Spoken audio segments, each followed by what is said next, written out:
it's Krista here and welcome back to Burn Bright. Today I am going to talk about Blood Red Road, or Dustlands, by Moira Young. Saba has spent her whole life in Silver Lake, a dried-up wasteland ravaged by constant sandstorms.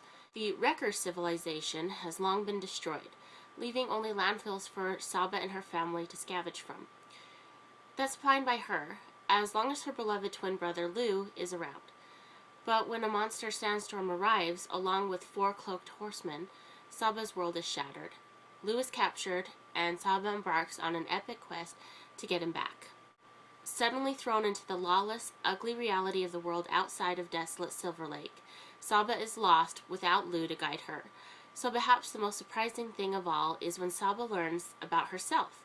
She's a fierce fighter, an unbeatable survivor, a cunning opponent, and she has the power to take down a corrupt society from the inside. Teamed up with a handsome daredevil named Jack and a gang of girl revolutionaries called the Freehawks, Saba stages a showdown that will change the course of her own civilization. Moira Young uses what is called a minimal writing style for her storytelling, and I felt that it was a wonderful way to be able to portray the story and beautiful imagery along with it brings a lot of visual imagery to the story. The world is represented to us as being very dusty and dirty. That is the Dustlands. We do get some different visuals as Saba is going on her travels. We get to see areas that do have grass and lakes and beautiful scenery to go along with it. But she herself is used to the Dustlands. That's where she was raised by her family, and her father kind of has. After her mother died in birth, her father has kept them in this kind of rustic landscape to try to keep them away from the dangers of the outside world.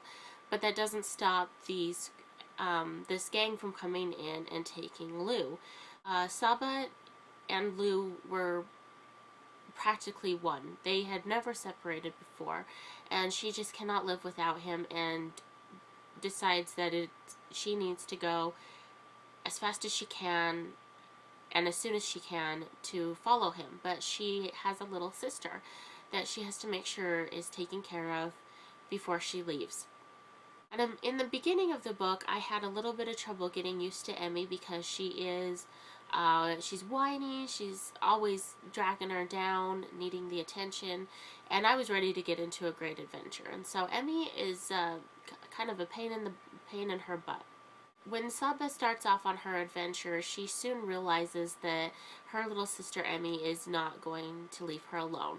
So Saba is already risking terrible danger by going off alone, female off alone, into the desert, but now she's got to take care of her little sister Emmy, who Saba has always come to believe as being naive and childish and young. So she comes out to be quite a burden on Saba. The fun thing about this book is that it really is an adventure. We get to discover unusual creatures, giant killer worms for one. During Saba's travel, she does get caught up in some distractions. There's a time in the story when she has to do some cage fighting, and we get a lot of action as well as get to see Saba's true abilities on how much of a badass that she is. She can really kick some butt.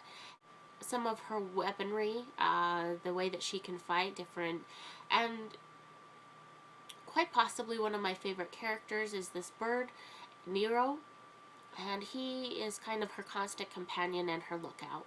And I think that the bird adds this kind of, softness to the story.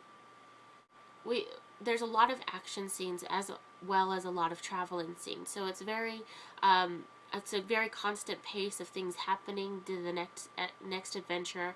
A lot of time limits. She's got to get this done by a certain date, and they are pressured to try to get there. Also being held back by different groups and animals and the world kind of fighting back to keep her from getting to where she needs to be to rescue Lou.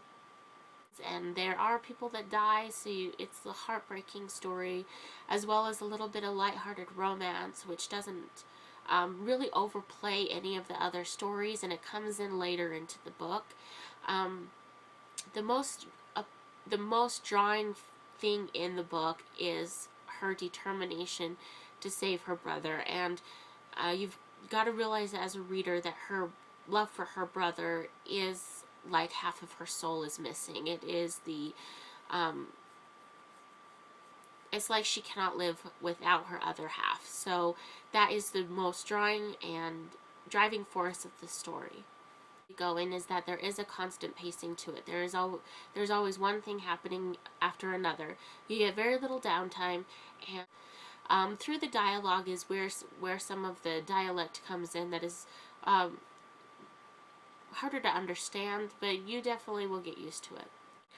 The way that I pictured this world was very cowboys and Indians kind of a style. It's very dirty, with points of having cities with bars and places you can rest your head for a while, have a drink. And so, you know, there's no real formal education or anything happening here. It's just kind of the Wild West, and it's dirty, and the language is different. And so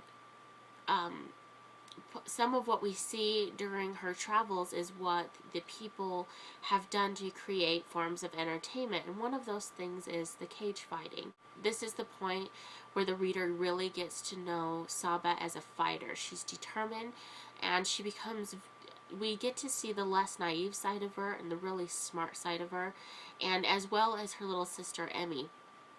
I think that throughout this section of the book was where it really shows the reader what is to come for the rest of the series, and how determined, really, she's just one determined character, that's for sure. And also it brings in the aspect of romance, you know, and her not wanting to get distracted from her travels and her need to rescue Lou. So it gets really heartbreaking, and something happens to always have her push through even harder to try to get what she needs done. So I thank you for stopping by Burn Bright today, and I will see you later. Bye.